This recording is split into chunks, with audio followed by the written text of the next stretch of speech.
শ্ৰদ্ধেয় সংবাদকৰ্মীসকল, আজি বহু দিনৰ মূৰত মই আপোনালোকৰ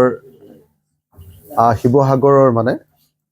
আমাৰ সংবাদকৰ্মীসকলক লগ পালোঁ, আপোনালোকক লগ পালোঁ।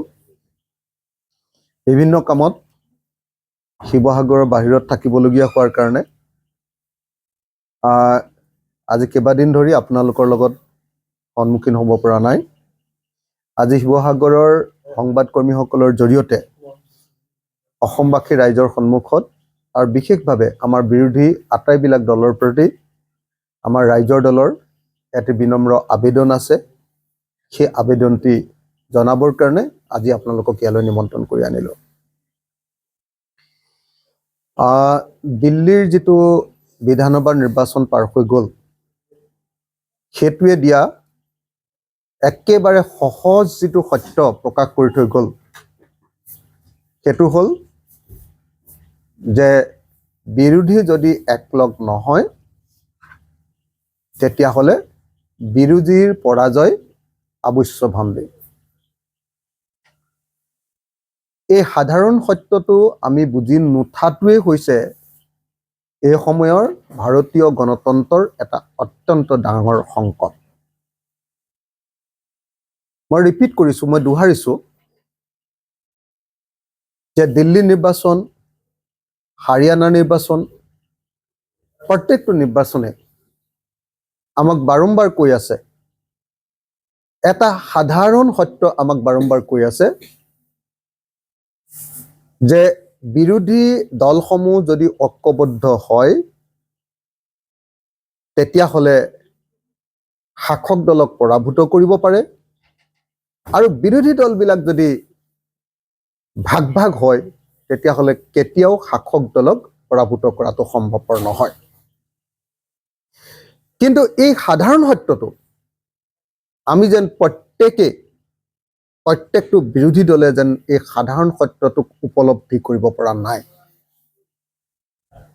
সেইকাৰণে বিভিন্ন ধৰণৰ অজুহাত যেন আমি উলিয়াই থাকোঁ। এতিয়াও আমি দেখিছোঁ দিল্লী নিৰ্বাচনৰ পাছত কৈছে বহুতে, প্ৰচাৰ অপপ্ৰচাৰ এইবিলাক কৈ আছে যে অৰবিন্দ কেজৰিৱালৰ অহংকাৰ বাঢ়িছিলে কাৰণে এনেকুৱা হ'ল। কোনোবাই আকৌ কৈ আছে যে নহয়, কংগ্ৰেছে বিজেপিক জিকাই দিলে। এইবিলাক প্ৰচাৰ অপপ্ৰচাৰ। আচল সত্যটো হ'ল আমি যিবিলাক কথা কৈ আছো সেইবিলাক প্ৰকৃত অৰ্থত এতিয়ালৈকে উপলব্ধি কৰিব পৰা নাই। এতিয়ালৈকে আমি উপলব্ধি কৰিব পৰা নাই। আমি কৈ আছো যে বিজেপি আমাৰ ভাৰতৰ আটাইতকৈ ডাঙৰ শত্ৰু, ভাৰতৰ জনতাৰ। আমি কৈ আছো যে বিজেপি থাকিলে ভাৰতৰ সংবিধান নাথাকে। আমি কৈ আছো যে বিজেপিয়ে ভাৰতীয় জাতিটোক সম্পূৰ্ণৰূপে থানবান কৰি পেলালে, ছ'চিয়েল ফেব্ৰিকটো ভাঙি পেলালে। আমি কৈ আছো যে বিজেপি গণতন্ত্ৰৰ শত্ৰু। আমি কৈ আছো যে বিজেপিয়ে দেশখন বিক্ৰী শেষ কৰি দিলে। আমি কৈ আছো যে বিজেপিৰ কাৰণে মূল্যবৃদ্ধিয়ে মানুহক মাৰি পেলাব এতিয়া। কিন্তু এইবিলাক কথা আমি মুখেৰেহে কৈছো, আন্তৰিকভাৱে এতিয়ালৈকে বিৰোধী দলবিলাকে উপলব্ধি কৰিব পৰা নাই। এতিয়াও আমাৰ মাজত অহংকাৰ আছে। এতিয়াও আমাৰ মাজত কি কৰিছো, এটা বস্তু চাইছো যে বিজেপিক হৰুৱাতকৈ নিজৰ দলৰ সংগঠন বৃদ্ধি কৰা কথাটোতহে আমি লাগি আছো। সেইকাৰণে 2026 নিৰ্বাচনটো, অসমৰ 2026 নিৰ্বাচনটো হ'ল যে বিজেপিক পৰাভূত কৰিম নে আমাৰ নিজৰ দলৰ সংগঠন বৃদ্ধি কৰিম, এইটোৱে হ'ল নিৰ্বাচন, 2026 নিৰ্বাচনটো। এতিয়া যদি কংগ্ৰেছে বেলেগকে খেলে, কংগ্ৰেছৰ হয়তো 126টা সমষ্টিতে তেওঁলোকৰ প্ৰাৰ্থী ওলাব। ৰাইজৰ দলে যদি বেলেগকে খেলে তেতিয়াহ'লে ৰাইজৰ দলৰো হয়তো অসমৰ সকলো সমষ্টিতে কেণ্ডিডেট ওলাব, সংগঠন বাঢ়িব। কিন্তু আমাৰ সংগঠনবিলাক বাঢ়িব, কিন্তু কোনো পধ্যে দেশৰ জনতা নাবাচে, দেশৰ গণতন্ত্ৰ নাবাচে, দেশৰ সংবিধান নাবাচে সেইকাৰণে একেবাৰে সহজ সত্যটো হ'ল দিল্লী নিৰ্বাচনৰ পাছত হাৰিয়ানা নিৰ্বাচনৰ পাছত আমি সকলোৱে একলগ হ'ব লাগিব আমি সকলোৱে ঐক্যবদ্ধ হ'ব লাগিব বিশেষকৈ বিজেপিৰ নিচিনা এটা দানৱীয় শক্তি যি মানুহক সাম্প্ৰদায়িক বিভাজনেৰে উত্তেজিত কৰি তোলে বিজেপিৰ নিচিনা এটা দানৱীয় শক্তি যি গণতন্ত্ৰ ধ্বংস কৰি দেশত স্বৈৰতন্ত্ৰ বা ফেচিবাদ আনে সেই দানৱীয় শক্তিক যদি সঁচাকে নিৰ্মূল কৰা নাযায়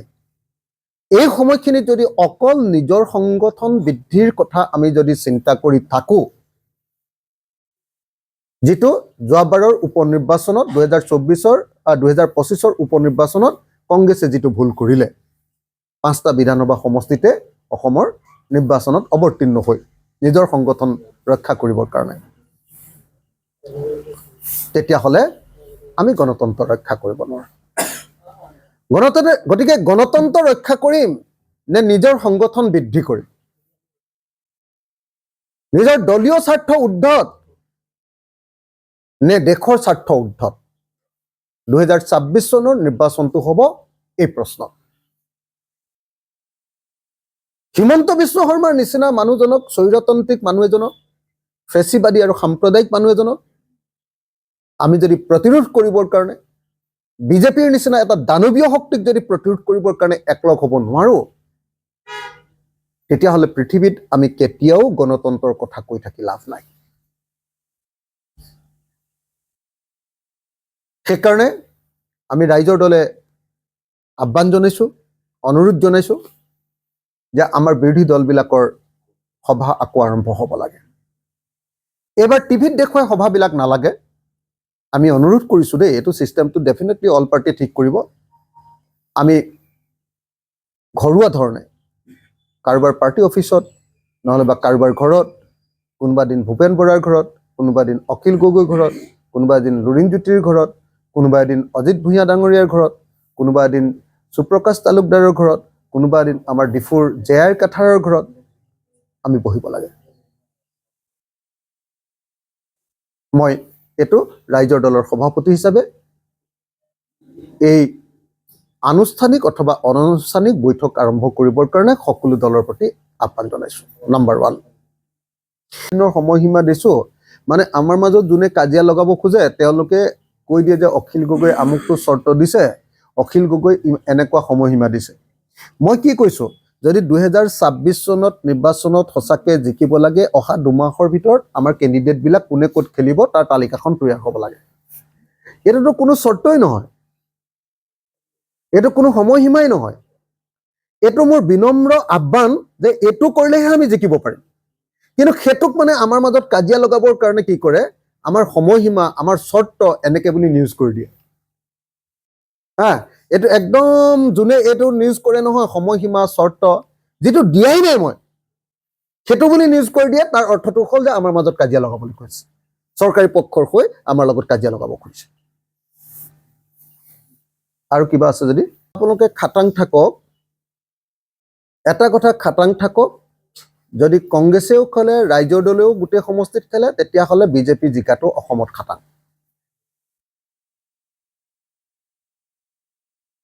আৰু এটা দল আপোনাৰ এটা কথাও খাটাং থাকক যে আমি যেহেতু অকল এখন সিটত খেলিছিলো জিকিছিলো গতিকে এবাৰ আমি এখনতকৈ বেছি জিকিমি অকলে খেলো বা বেলেগকে খেলো গতিকে আমাৰ লোকচান একো হ'বলগীয়া এবাৰ ইলেকশ্যনত নাই তথাপিও আমি বাৰম্বাৰ এটাই কথা কৈ আছো যে এই নিৰ্বাচনটো নিজৰ দলীয় সংগঠন বৃদ্ধি কৰাৰ নিৰ্বাচন নহয় আমি 126টাতে ক্যান্ডিডেট দি দিলে আমাৰ সংগঠন বাঢ়ি যাব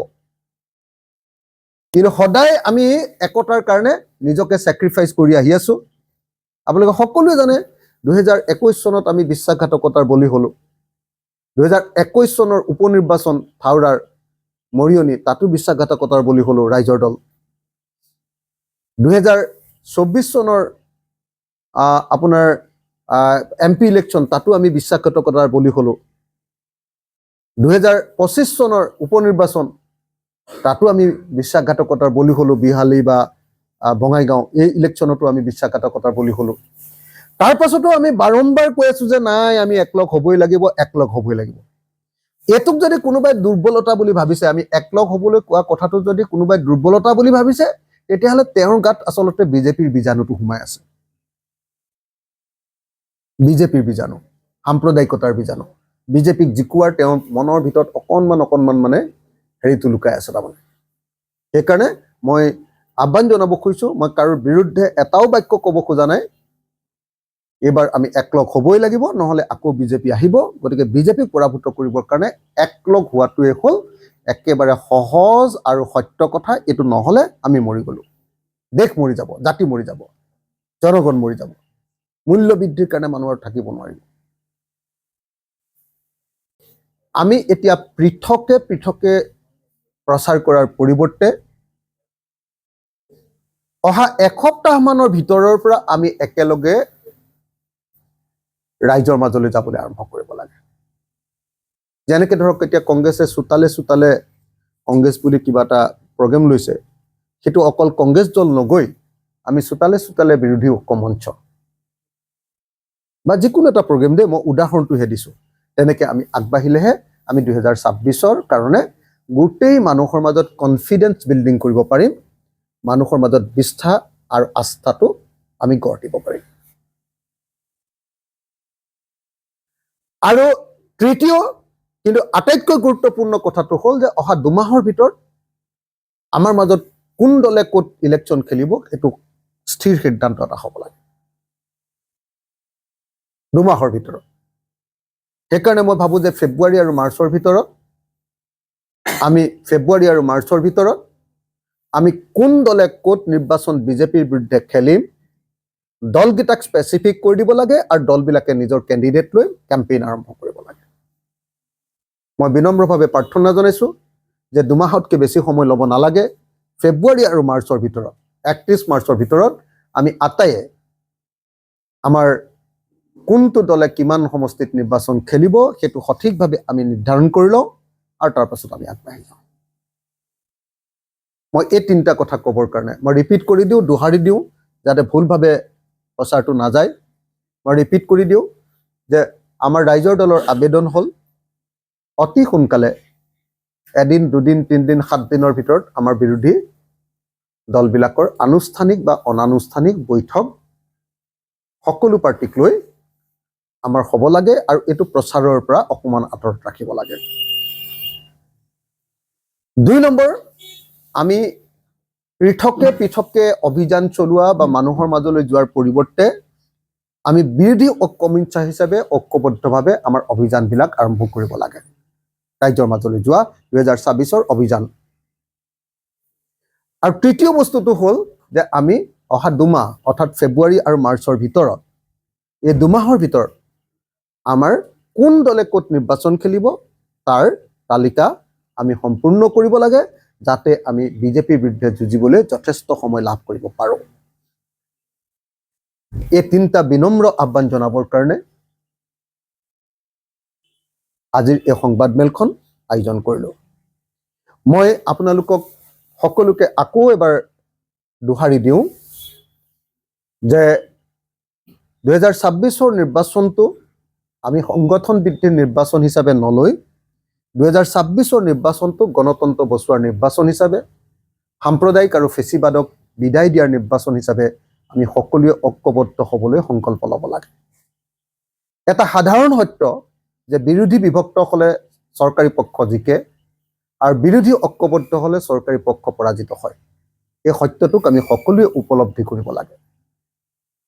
একেবাৰে সাধাৰণ আৰু সহজ সত্য এটা আৰু ইয়াক লৈ কোনেও